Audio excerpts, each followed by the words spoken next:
Bom dia, povo de Deus. Estamos iniciando a nossa live de hoje, Manhã com Deus.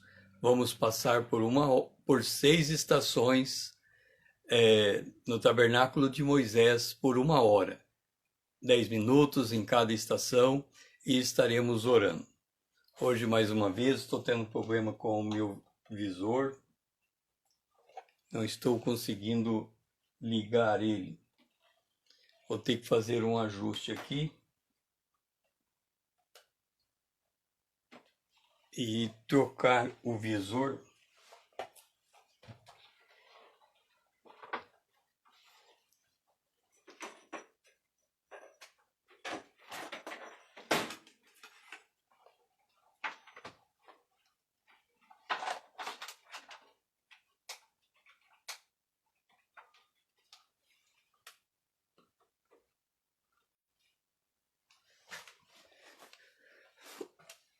Ajustando agora.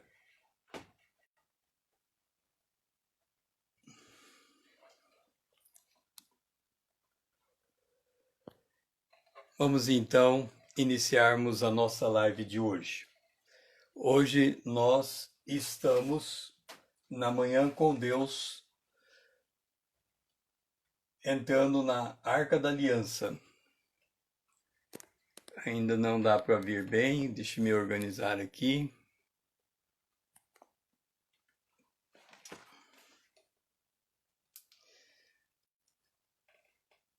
Ao vivo acontece dessas coisas. Creio que agora, ok. Vamos ajustar mais um pouco. Agora sim nós podemos dar início à nossa live. Nós estamos aqui na Arca da Aliança e o nosso texto de hoje está no Salmo de número 145, o versículo de número 7.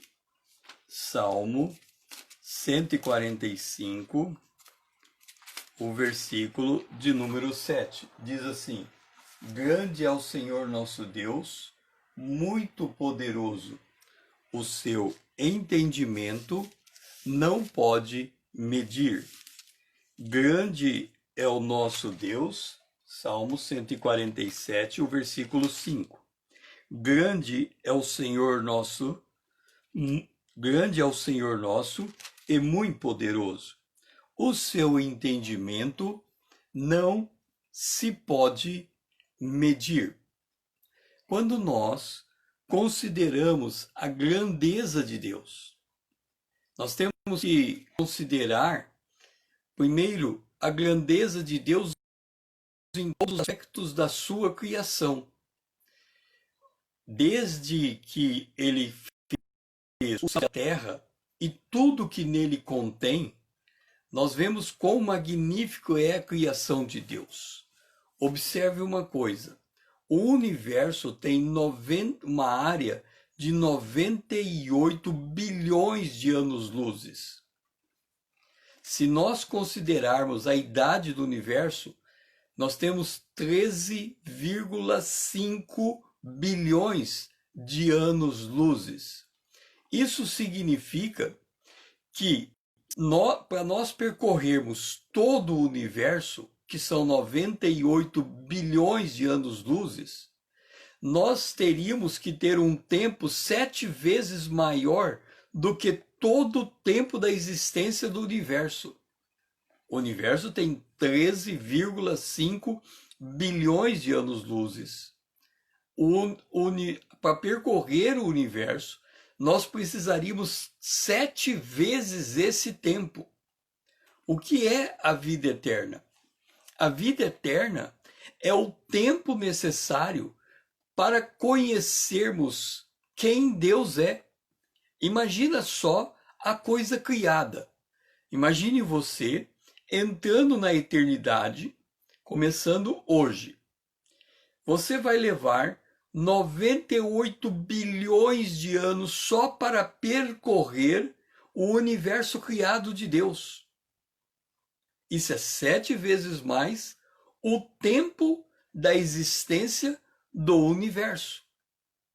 Isso é uma coisa extraordinária. Mas fica mais interessante ainda quando nós saímos do nível do universo e nós descemos no nível humano. Porque quando nós lemos o Salmo de número 139, o salmista diz assim: ainda a palavra não me chegou à língua, e tu, Senhor, já a conhece todas. Tal conhecimento é maravilhoso demais para mim, e sobremodo elevado não o posso atingir. A palavra nem chegou na minha boca, e o Senhor conhece. O Senhor nos conhece com profundidade. O salmista, nesse escopo em que ele está impressionado com o conhecimento de Deus a nosso respeito, ele diz assim: o Senhor sabe quando me assento e quando me levanto. De longe penetras os meus pensamentos, esquadrinha o meu andar e o meu deitar, e conhece todos os meus caminhos. A palavra ainda não chegou na minha língua e o Senhor já a conhece. O nosso Deus, que criou todo o universo, são trilhões de estrelas, todas elas ele conhece por nome.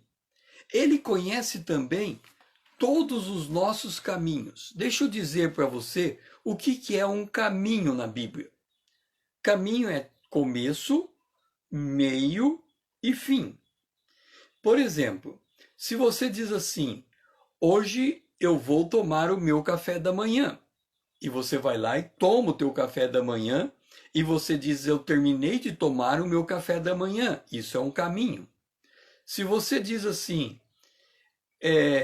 que não gosto daquela pessoa, aquela pessoa, ela me faz mal, eu vou sair da presença dela. E você se retira da presença daquela pessoa. Isso é um caminho. Você olhou para aquela pessoa, não gostou dela, estabeleceu uma atitude, mudou o teu comportamento e ponto. Início, começo, meio e fim. Você estabeleceu um caminho. A Bíblia diz que Deus conhece todos os nossos caminhos. Eu não sei se você sabe, aqui está dizendo assim: de longe penetra os meus pensamentos. Eu não sei se você sabe, mas nós temos em torno de 70 mil pensamentos por dia. 70 mil pensamentos por dia. Ele conhece todos os nossos pensamentos. A palavra nem sai e ele já conhece. É este o nosso Deus. O nosso Deus já sabe de todas as coisas. Ele nos criou com um propósito. Ele já viu a nossa eternidade futura. Então ele já conhece todas as coisas. Então, quando nós olhamos para o nosso Deus, nós ficamos impressionados. A gente não consegue entender uma coisa como essa. Como é que ele pode conhecer tanto acerca do universo a nosso respeito? Da mesma maneira, do mesmo modo que ele conhece o universo, ele nos conhece. E é nesse sentido que vamos fazer a nossa primeira oração nesta estação. Amado Deus e nosso Pai, nós glorificamos a Ti, porque nós não conseguimos compreender a magnitude do Teu conhecimento a nosso respeito. Quando nós iniciarmos esse dia, nós nem sabemos o que será depois que terminarmos esse momento. Nós não sabemos o que esse dia nos reserva, mas o Senhor conhece. Porque o Senhor, a palavra nem saiu da nossa boca, o Senhor já sabe. Então, o dia nem começou a acontecer, mas o Senhor já sabe. Tudo o Senhor conhece. E nós somos gratos, porque se o Senhor conhece, o Senhor cuida. O Senhor tem cuidado de tudo aquilo que o Senhor cria. Bendito é o nome do Senhor. Oramos em nome de Jesus, o teu Filho amado, o nosso irmão, a quem nós amamos. Amém. Vamos para a nossa segunda estação. A segunda estação é o nosso altar de ouro. O nosso altar de ouro, nós estamos com Romanos, capítulo 16, o versículo de número 25. Romanos, capítulo 16, o versículo de número 25. Ora, aquele que é poderoso para vos confirmar, aquele que é poderoso para vos confirmar, segundo o meu evangelho e a pregação de Jesus Cristo, conforme a revelação do mistério, guardada em silêncio nos tempos eternos. Note, nós estamos falando de um Deus que é grande em entendimento, que é grande em conhecimento, que ele sabe de todas as coisas, que a palavra da nossa boca nem chegou a sair e ele já a conhece. Os nossos pensamentos são 70 mil pensamentos por dia. Ele conhece cada um dos nossos pensamentos. Ele nos conhece com profundidade. E complementando este conhecimento que Deus tem a nosso respeito, o apóstolo Paulo nos assevera: ele é poderoso para nos confirmar, para assegurar o nosso lugar, para declarar que nós somos filhos de Deus e não mudar essa realidade. Nós somos filhos e filhas de Deus, filhos e filhas amadas de Deus. Ele é poderoso para nos confirmar. E ele nos confirma segundo o evangelho que Paulo está pregando. Por que Paulo diz o meu evangelho? Porque existe um outro evangelho em que não pertence à palavra de Deus. O apóstolo Paulo, ele faz esse alerta aos Gálatas. Ele diz assim: admira-me que estáis passando tão depressa daquele que vos chamou na graça de Cristo para outro evangelho, o qual não é outro, senão que há alguns que vos perturbam e querem perverter o evangelho de Cristo. O meu evangelho, o evangelho de Paulo, é o evangelho da graça. O evangelho da graça é o evangelho em que o Senhor nos conhece, ele sabe de onde nós viemos, ele sabe a nossa estrutura, ele sabe da nossa fraqueza, ele sabe que nós não merecíamos estar na sua presença, mas sem que nós fizéssemos obra alguma para merecermos. Tão somente porque depositamos a nossa fé em Jesus. Por isso Paulo acrescenta, segundo o meu evangelho e segundo a pregação de Jesus Cristo, ou seja, a fé vem pelo ouvir e ouvir a palavra de Cristo. Então, nós estamos falando de uma parte muito específica da palavra de Deus. A palavra de Deus apresenta Deus como Criador, ele apresenta Deus como Redentor, e como Redentor, ele apresenta o Evangelho da Graça, e quando ele apresenta o Evangelho da Graça, ele está dizendo que nós somos salvos porque depositamos a nossa fé em Jesus. Nós não somos salvos por causa das obras que nós fazemos. Ele é poderoso para nos confirmar, independente das atitudes que temos. Porque quando ele olha para nós, ele enxerga Jesus em nós. E por ele enxergar Jesus em nós, ele nos confirma. É como se ele estivesse confirmando o seu próprio filho. Por isso que Jesus, quando ele vai falar do modo como devemos nos relacionar com Deus, ele diz: até agora você nada pediu em meu nome. Peça e você vai receber, para que a sua alegria seja completa. É uma mudança completa de relacionamento. Nosso relacionamento com os nossos pais está chegando o Natal, e o que os pais dizem para os filhos? Se você tiver um bom comportamento, você vai ganhar esse ou aquele presente. Abro um parênteses aqui. Antigamente, nós dávamos presente aos nossos filhos nas datas comemorativas. Nós não dávamos presente a todo momento.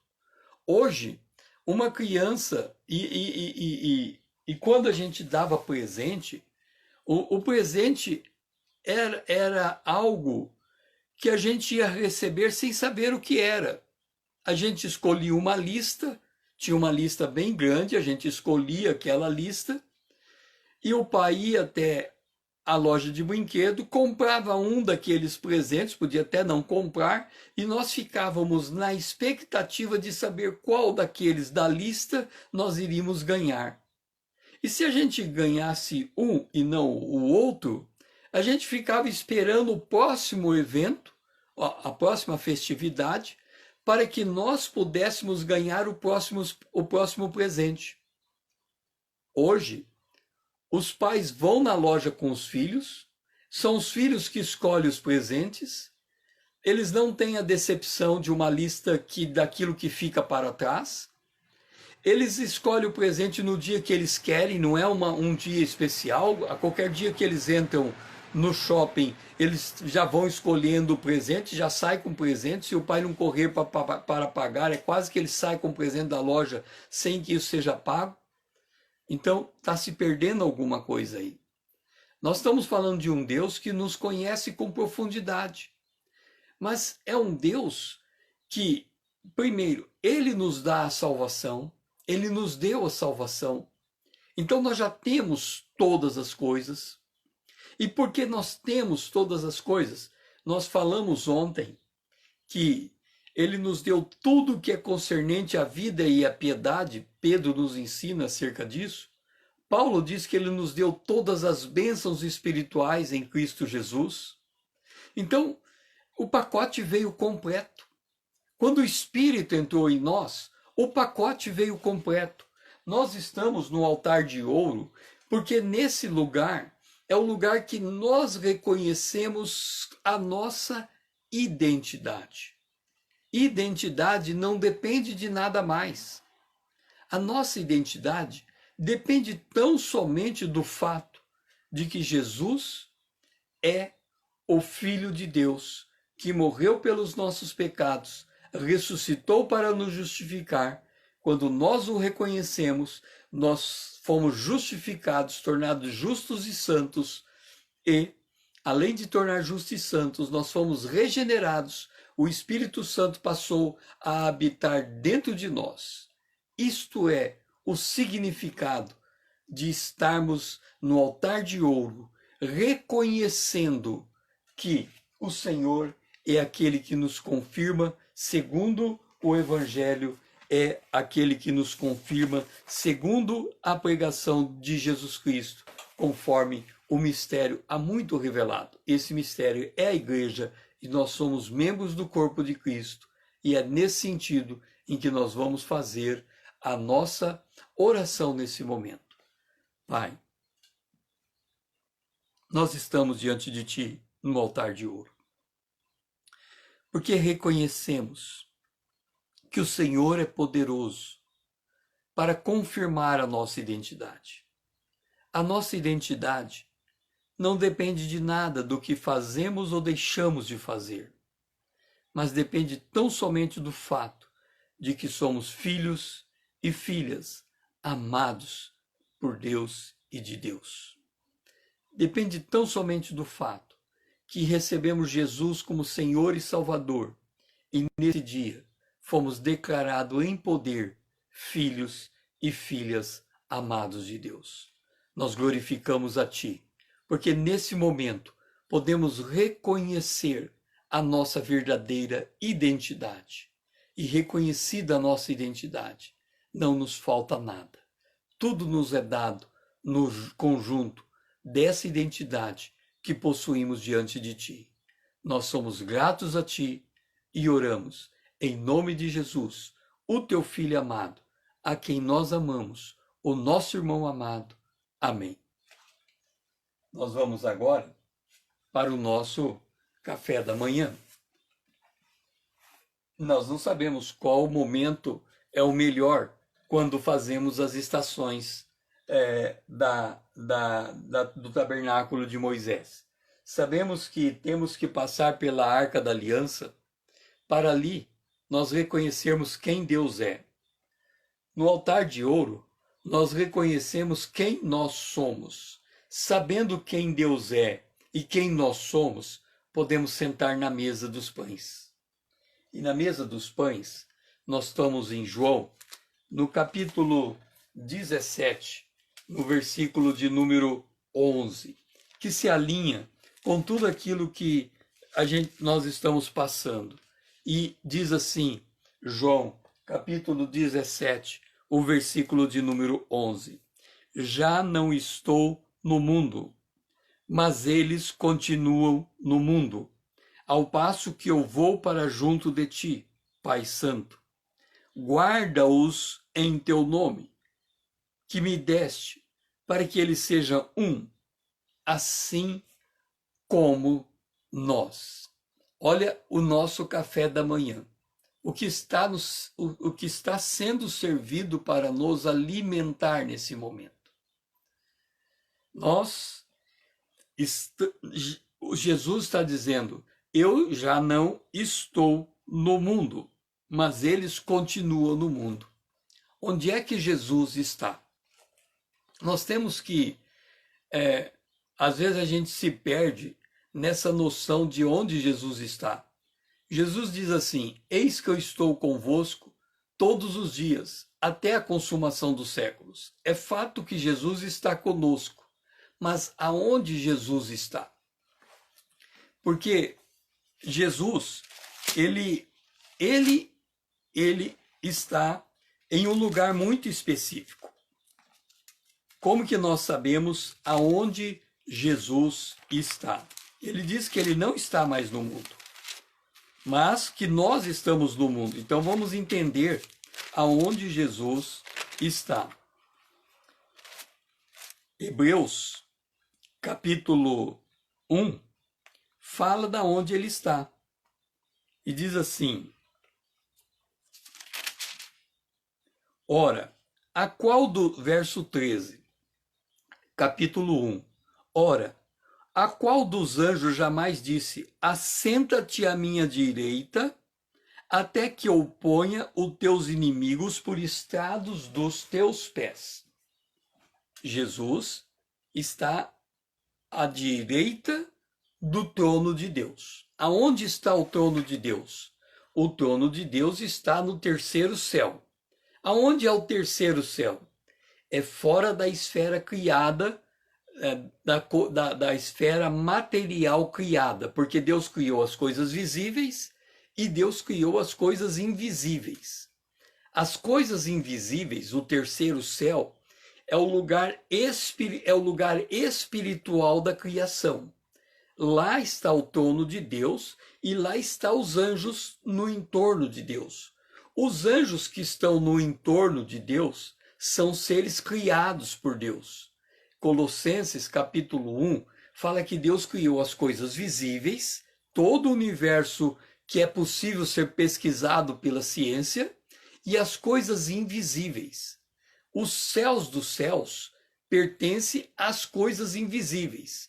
Quando nós tivermos o nosso corpo glorificado, nós poderemos estar nesse lugar celestial, que é o terceiro céu, que é o lugar onde estão as coisas invisíveis, ok? Então, o nosso corpo físico corrupto é que não nos permite ir até o terceiro céu. É por isso que Paulo, quando ele fala que ele foi até o terceiro céu, ele diz que ele não sabe como é que ele foi para lá, se no corpo ou se fora no corpo. Obviamente, ele foi fora do corpo. João, quando foi arrebatado, ele foi arrebatado em espírito. E ele foi levado até o terceiro céu. E de lá do terceiro céu ele contemplou todas as coisas. Quando nós formos arrebatados, nós vamos receber um corpo glorificado, vamos subir, vamos estar com Jesus nos ares. Jesus vai nos galardoar antes de sairmos dos ares, quando toda a igreja estiver reunida nos ares, ele vai nos dar galardões e depois nós vamos junto com ele para o trono de Deus. Então Jesus está lá no trono de Deus. Quando Estevão morreu, antes dele morrer, ele disse: eu vejo Jesus de pé à direita do Pai. Ora, quando Jesus fala: eis que eu estou com vocês todos os dias até a consumação dos séculos, ele está como ele esteve com Eliseu, com Estevão. Quando Estevão estava sendo apedrejado, ele se levantou para receber o espírito de Estevão. Mas quem é que está conosco? Jesus disse: eu vou, mas eu vou deixar outro Consolador. Então quem está conosco aqui na terra é o Espírito de Deus. Isso não significa que o Senhor não possa descer de vez em quando dos céus e vir até nós para que nós tenhamos uma experiência pessoal com Jesus Cristo no plano da terra. Mas ele está sentado à direita do Pai. E ele diz assim, aqui em João 17, Pai, esses que ficaram na terra, eu peço que os guarde em meu nome. Lá no altar de ouro, nós vimos que ele é poderoso para nos confirmar. E aqui Jesus está demonstrando que ele está nos confirmando, porque ele está fazendo esta oração a ninguém menos que ao Pai. Jesus aqui na terra está falando com o Pai no céu. Lembre-se que nós, quando acordamos, nós acordamos na presença de Deus, porque estamos assentados nos lugares celestiais em Cristo Jesus. Então nós já estamos na presença de Deus como Jesus está, e Jesus diz: guarda-os em teu nome, os que me deste, para que eles sejam um, assim como nós. Olha a grandiosidade dessa revelação. O Pai, Jesus diz: eu e o Pai somos um. Jesus vem e diz assim: eu e você que está aqui junto comigo nessa live, somos um. Aí você me pergunta, como é que nós podemos ser um, estando em casas diferentes, até em cidades diferentes, e no entanto somos um? O que é que nos une? Nós somos o corpo de Cristo. Olha aqui o meu corpo. Quando você olha o meu corpo, o que é que mantém o corpo coeso do ponto de vista externo? A minha pele. A minha pele é o que dá conformação a todo o meu corpo. O que é que mantém o corpo unido? O pescoço com a cabeça, com o tronco. A minha pele, as minhas estruturas inteiras aqui, mas vamos pegar o elemento pele.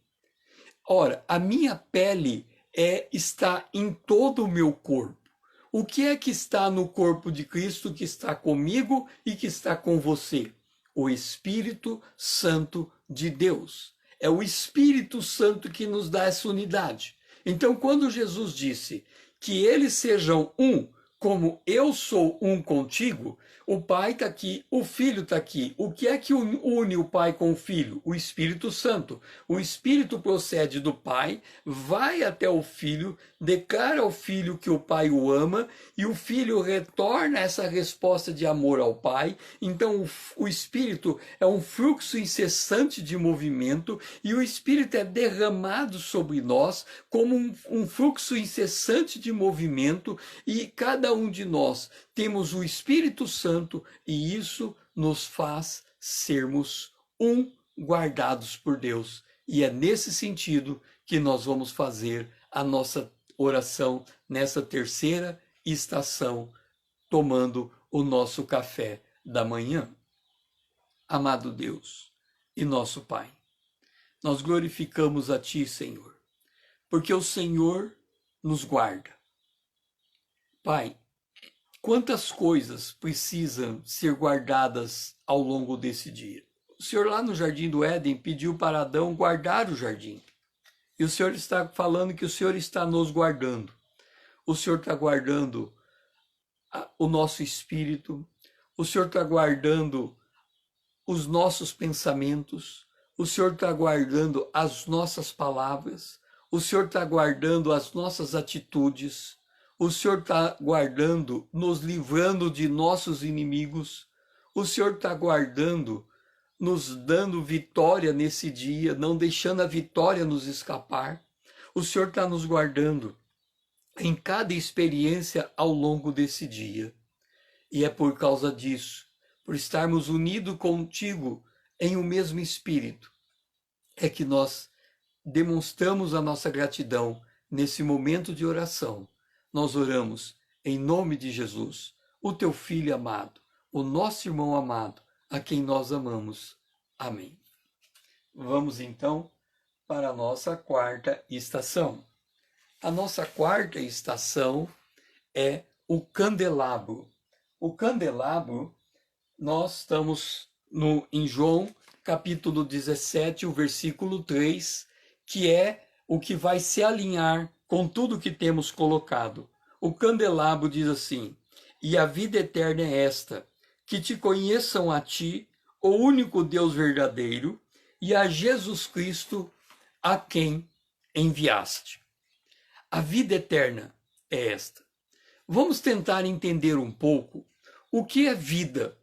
Nós já falamos de vida zoe e vida psique. A vida natural é vida psique. A vida psique nasce, cresce e morre, acaba, extingue. Quem quiser ganhar essa vida, perde. A vida zoe é a vida de Deus. É a vida que Deus colocou em nós quando Ele nos regenerou, porque fomos justificados. Ok. Agora, note o seguinte. Moisés é um homem de Deus. Moisés disse assim: Deus, eu quero te ver. Não quero sair daqui se o Senhor não se revelar para mim. Deus disse assim: Moisés, você não pode me ver de frente. Porque se você me ver de frente, você vai morrer.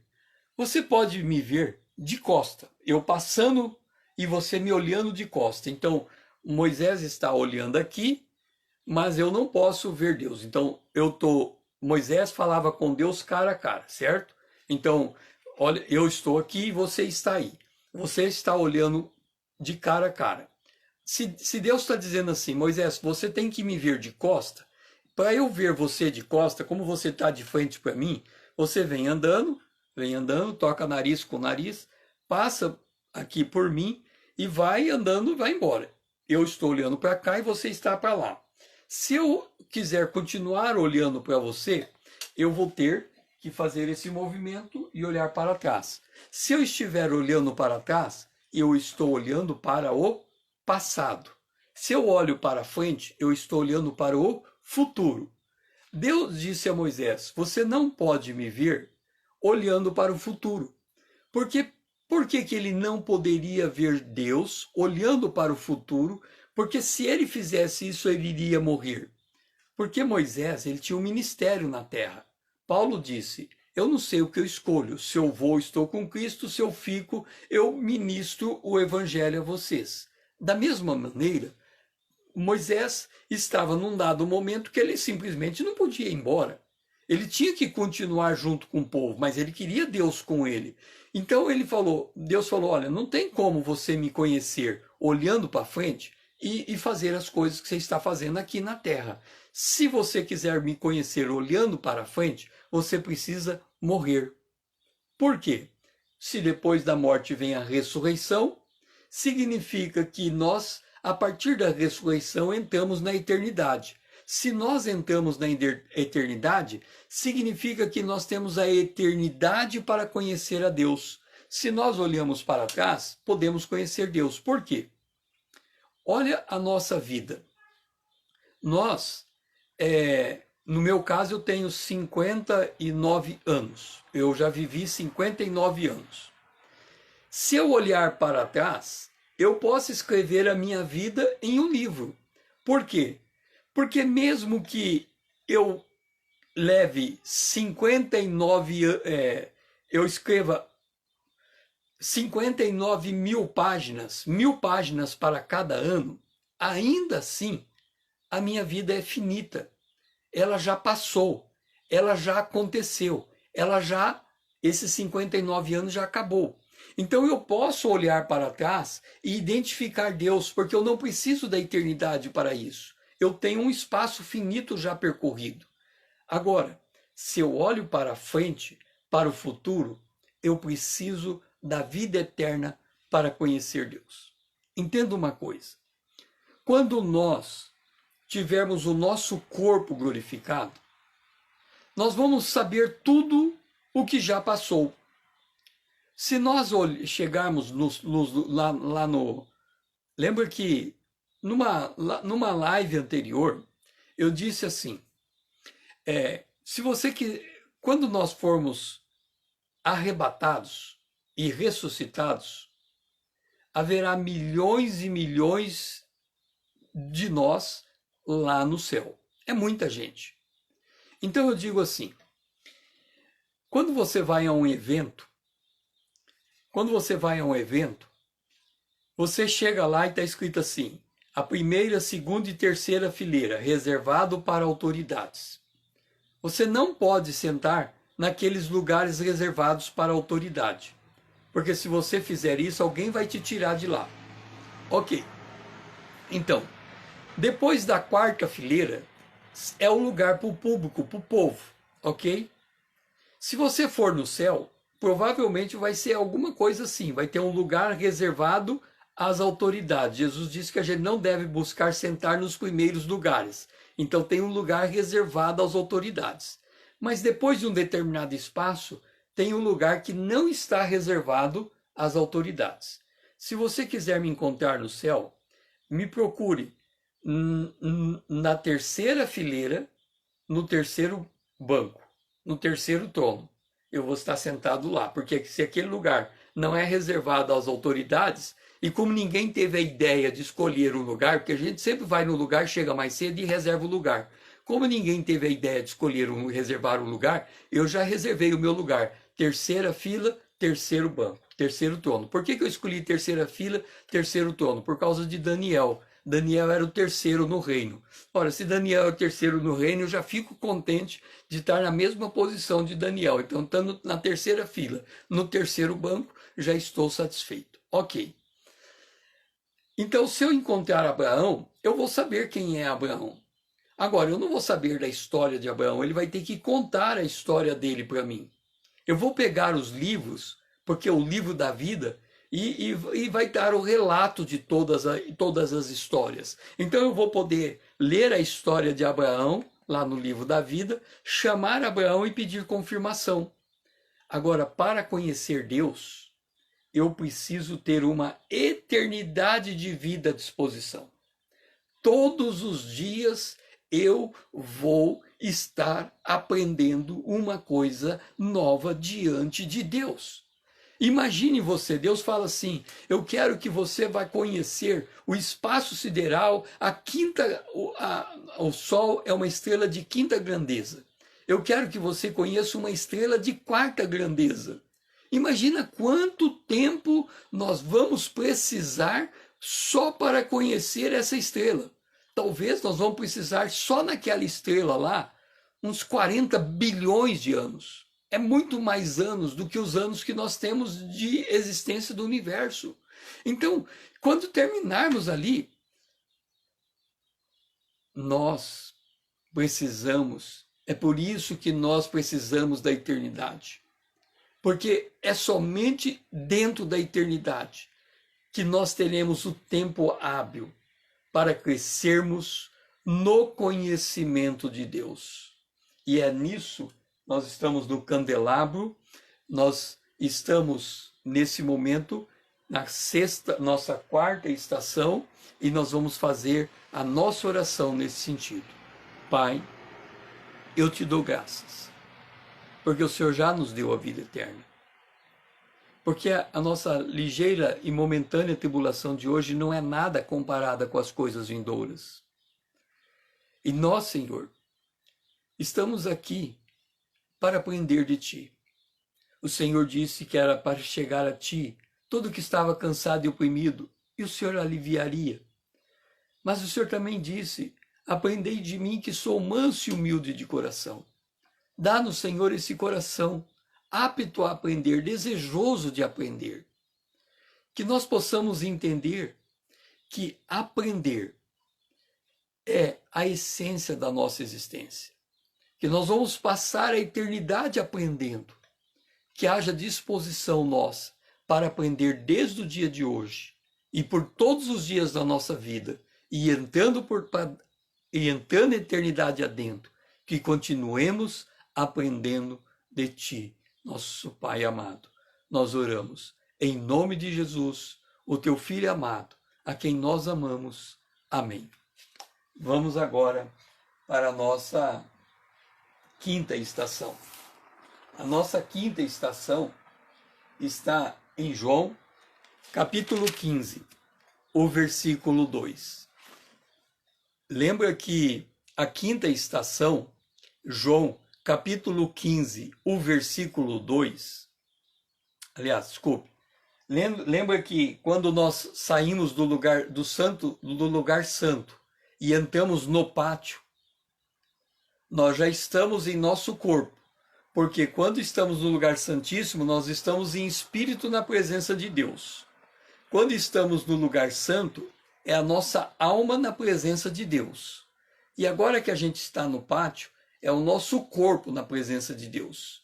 E quando nós falamos do nosso corpo, nós estamos falando do nosso comportamento, nós estamos falando dos nossos hábitos, nós estamos falando da maneira como a gente fala, nós estamos falando das nossas obras, daquilo que nós fazemos com as nossas mãos, nós estamos falando dos nossos caminhos, daquilo que fazemos com os nossos pés, nós estamos falando dos nossos relacionamentos interpessoais, nós estamos falando do nosso trabalho. Então, quando nós estamos falando de todas estas coisas, a palavra é essa: todo ramo que estando em mim não der fruto, ele o corta, e todo que dá fruto limpa, para que produza mais fruto ainda. Olha só, nós estamos falando de que nós somos o ramo na videira. A videira é Jesus. Ontem nós falávamos que uma das estações que nós estávamos era para permanecer em Jesus. Se nós permanecêssemos nele e a palavra dele permanecesse em nós, tudo que nós quiséssemos, viéssemos a pedir, nos seria dado. Então, esse permanecer está vinculado ao tempo que oramos e falamos com Jesus. Nós estamos aqui por 1 hora na presença de Deus. Então, nós estamos permanecendo em Deus por 1 hora. Quando nós sairmos daqui, você pega um cronômetro, compra um cronômetro e fica com ele na mão. Aí, todas as vezes que você fizer uma oração a Deus, você coloca o cronômetro para rodar. Quando terminar a oração, você marca o cronômetro. Então, seja bem preciso. Falou com Deus, inicia o cronômetro. Parou de falar, fecha o cronômetro. Quando terminar o dia, olha quanto tempo você permaneceu com Deus. Muitos de nós vamos ficar absolutamente envergonhados pelo tempo que gastamos na presença de Deus. Talvez, depois que sairmos dessa hora de oração, se somarmos o nosso tempo de oração ao longo do dia, não dê 5 minutos. Isso é uma vergonha, porque se nós permanecermos nele, ele permanece em nós. Se nós não permanecermos nele, ele não permanece em nós. Então nós temos que ter esse comprometimento de permanecer em Deus, ok? Se temos que permanecer nele, nós somos a vara. Ele vai vir nos podar. Por que ele tem que nos podar? Porque determinadas atitudes, determinados comportamentos, determinados hábitos que nós temos não contribuem para a manifestação do fruto do Espírito. Nós somos chamados para dar fruto, mas tem determinadas coisas que nós fazemos que não agrada de modo algum ao Senhor. Há duas maneiras de mudarmos as nossas atitudes. A primeira é que a gente olha para alguém que cometeu um erro, a gente observa o erro que ele cometeu, a gente percebe que estamos cometendo o mesmo erro que ele cometeu, e pela experiência adquirida dele, nós tomamos a firme decisão de não repetir os mesmos erros. Essa maneira de mudar a nossa atitude não é dolorosa. É apenas um exercício de consciência. Eu estou entendendo que esse hábito ele não está contribuindo para o meu crescimento espiritual. Então eu vou deixar esse hábito de lado e vou adquirir coisas que contribuem com o meu crescimento espiritual. Se nós não tomamos essa atitude de fazer uma reflexão e mudar o nosso comportamento naquilo que é necessário, então Deus toma uma atitude em nosso lugar. Aí a atitude de Deus é podar. Aí a atitude de Deus, entenda quem Deus é. Quando você vai a uma sala de aula, existem as cadeiras e as mesas, você senta, o professor tem um quadro negro, ele vai lá e escreve no quadro negro e ele te ensina. Então ele vai ensinar matemática. Ele fala assim, vamos aprender a tabuada. Quanto que é 1 mais 1? 2. Quanto que é 1 mais 2? 3. Quanto que é 1 mais 3? 4. Ok. Você está aprendendo a tabuada. Mas você está sentado ali e está gostando tanto da matemática que você diz assim, quer saber de uma coisa? Eu gosto de número. Quando eu crescer, eu vou ser engenheiro. Aí você sai todo feliz, chega na tua casa, conta pro teu pai, eu vou ser engenheiro. Eu aprendi, 1 mais 1 é 2, 1 mais 2 é 3. Número é fantástico, eu quero ser engenheiro. Aí teu pai, muito bom, engenheiro é uma profissão que dá muito dinheiro. Ok. Aí você vai para o segundo grau, não sei como é que chama hoje, o segundo grau. Aí você vai lá e entra na aula de matemática, é fatoração. Você, fatorar um número? Logaritmo, cosseno, seno. E você faz esse exercício e não entende nada. Reprova. Passa, vai para a segunda vai levando com a barriga. Mas você quer ser engenheiro. Quando você chega na engenharia, você chega nos 2 primeiros anos, é só cálculo bruto. E você reprova até um dia que você passa. Um dia você pega o canudo na mão. Você é engenheiro e vai construir um prédio. E aí você constrói o prédio. E quando o prédio está pronto, antes de chegar o primeiro morador e entrar no edifício, o prédio cai.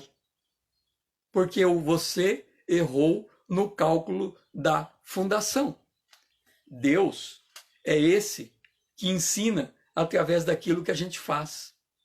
E quando a gente faz fora dos princípios divinos, dá errado.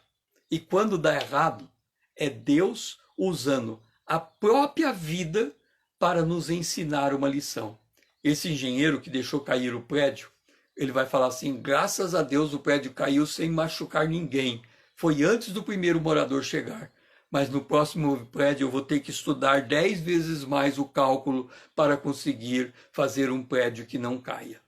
E assim também, quando nós entrarmos no dia de hoje e passarmos por uma provação e percebermos que é Deus nos cortando, vamos colocar a mão na consciência e dizer, Senhor, tudo bem, está dando tudo errado, mas eu quero aprender aonde é que eu estou errando para mudar o meu comportamento, para mudar a minha atitude, para mudar a minha maneira de ser, porque eu quero que da minha vida, flua o fruto do Espírito. Então, que a gente tenha essa consciência ao longo do dia. Se alguma coisa der errado, lembre que é Deus podando. E a gente, ao invés de acusar os outros, vamos fazer um autoexame para tentar entender aonde é que nós estamos errando para mudar o nosso comportamento. E é nesse sentido que vamos orar nesta estação. Pai, eu não sei o que o dia nos reserva, mas muitas das tribulações que nós passamos, nós somos os produtores dela. A gente quebra um mandamento aqui, quebra um mandamento ali, não guarda a tua palavra colar e vai dando tudo errado. A gente fala o que não devia falar, pensa o que não devia pensar, sente o que não devia sentir, faz o que não devia fazer e dá tudo errado. E quando as coisas dão errada, em vez da gente fazer um exame de autoconsciência, a gente faz igualzinho lá no Éden. A gente busca alguém para culpar. Senhor, que a gente tenha nesse dia a consciência que não devemos culpar ninguém senão a nós mesmos. E se olharmos para nós mesmos, que o Senhor nos sonde e revele o nosso mau caminho, para que a gente confesse a Ti e mude a nossa atitude. Nós oramos agradecidos. Em nome de Jesus, o Teu Filho amado, a quem nós amamos. Amém. Vamos para a nossa última estação. A última estação está no altar de cobre, e o altar de cobre está em 1 Tessalonicenses, no capítulo 1, no versículo de número 9. 1 Tessalonicenses, pois eles mesmo, no tocante a nós, proclama que repercussão teve o nosso ingresso no vosso meio, e como, deixando os ídolos, vos converteste a Deus, para servir ao Deus vivo e verdadeiro. Vamos lá. Nós estamos agora no altar de cobre. O altar de cobre é a nossa última estação antes de entrarmos nesse dia. E aí nós precisamos ter muito mais consciência. Por quê? Porque quando nós entrarmos no nosso dia, nós vamos ser distraídos por muitas coisas. A nossa mente, o nosso pensamento deve ser igualzinho à bússola, sempre procurando o norte. Então a gente tem que estar sempre procurando enxergar Deus nas circunstâncias dos nossos dias. É como se nós, ao longo do dia, mantivéssemos um colóquio com Deus, porque quanto mais falamos com Deus, a gente normalmente, a gente pensa falando conosco mesmo. Nós temos que pensar falando com Deus. Senhor, olha, me ensina, me dá, me mostra, eu quero enxergar. Senhor, tem misericórdia de mim. A nossa oração ao longo do dia, a principal delas é: Senhor, tem misericórdia de mim. Isso é a nossa, deve ser a nossa. Se a gente não sabe o que orar, Senhor, tem misericórdia de mim. Estou numa situação que, Senhor, tem misericórdia de mim. Por quê? Porque quando eu oro, Senhor, tem misericórdia de mim, eu estou dizendo, Senhor, eu estou na tua dependência, eu estou precisando de ti, eu estou me socorrendo a ti, o Senhor é aquele que me ajuda, então tem misericórdia de mim. E aí, o apóstolo Paulo fala assim: eu sei a repercussão que existe na vida de vocês, à medida em que vocês estão caminhando pelos lugares da vida. Vocês se converteram dos ídolos para Deus, para servir o Deus vivo e verdadeiro. Tem um texto no Salmo que diz assim, que se eu contemplar a vaidade, Deus não ouvirá a minha oração. E o que é contemplar a vaidade? Deixa eu te dizer uma coisa. Como é que se forma um ídolo? Nós temos dois tipos de pensamentos. Os nossos pensamentos conscientes e os nossos pensamentos dispersivos. Lembra que eu falei que a gente tem 70 mil pensamentos? 70 mil pensamentos, nós provavelmente temos 1000 pensamentos conscientes e 69 mil pensamentos dispersivos. Da onde que vêm esses pensamentos dispersivos? Uma parte vem do inimigo, são chamadas setas malignas, setas de pensamentos. Ele faz explodir dentro de nós um pensamento, só que quando o inimigo coloca um pensamento na nossa mente, ele coloca como um ventríloco, coloca um pensamento na nossa própria voz na primeira pessoa. Você olha assim, que mulher bonita. É verdade, que mulher bonita. O pensamento, a tentação foi infiltrada no teu pensamento e você pegou carona naquela coisa. Então, o que significa isso?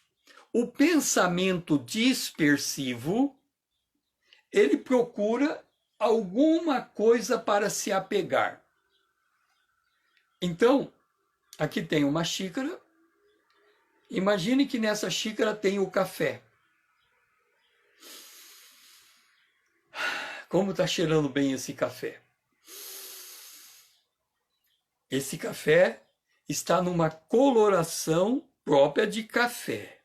Está me parecendo um café muito gostoso. Essa xícara, aonde está esse café, olha, está até decorada. É uma xícara muito bonita. O que eu estou fazendo aqui? Eu estou pensando acerca do café que eu ainda vou beber. Só que, à medida que eu estou pensando, o meu pensamento grudou na xícara de café. Está grudado aqui. Aí alguém chega para conversar comigo e agora eu tenho duas atitudes. Eu posso colocar o café de lado e conversar com a pessoa, ou eu posso pegar o meu café, beber e conversar com a pessoa. Por que é que eu vou primeiro beber o café para depois conversar com a pessoa? Porque o café, depois de colocado na xícara, ele esfria muito rápido. E é ruim tomar o café frio. Então é melhor eu tomar o café e conversar com a pessoa. Mas isso é o princípio da idolatria. Eu estou tão apegado ao café que eu não sou capaz de abrir mão do café para conversar com a pessoa. O café se tornou mais importante do que a pessoa. É por isso que muitas vezes nós damos mais prioridade às coisas do que às pessoas, porque a gente gruda o nosso pensamento nela. E o Paulo diz que para servir o Deus vivo, nós temos que nos converter dos ídolos, arrepender, deixar os ídolos de lado. Então tem certas coisas que precisamos deixar de lado e essa é a nossa oração. Pai, eu estou diante de Ti, porque nesse dia vai surgir muitas coisas que eu tenho que deixar de lado. São os ídolos da minha vida. Mas é assim que eu sirvo o Deus vivo e verdadeiro, quando eu sou capaz de abandonar esses ídolos para Te servir. E eu oro nesse sentido, em nome de Jesus, o Teu Filho amado a quem eu amo. Amém. A nossa frase do dia: não me deixo influenciar por maus conselhos. Essa é a nossa frase do dia. Eu não me deixo influenciar por maus conselhos. Por quê? Porque nosso Deus é grande em entendimento. Por quê? Porque o nosso Deus nos confirmou na sua presença como filhos amados de Deus. Por quê? Porque nós não pertencemos a esse mundo. Por quê? Porque nós assumimos a posição de aprendermos de Deus. Por quê? Porque nós assumimos que vamos deixar de lado os ídolos. Por quê? Porque nós assumimos que quem vai nos influenciar no dia de hoje é a palavra de Deus. Então não vamos nos deixar levar pelos maus conselhos. Traga mais alguém para amanhã, para estarmos juntos aqui nesse. E se você teve um testemunho do que Deus fez, escreva o teu testemunho nos comentários para que outros possam também sentir-se animado a permanecer 1 hora na presença de Deus como você. Que o Senhor seja louvado. Amém.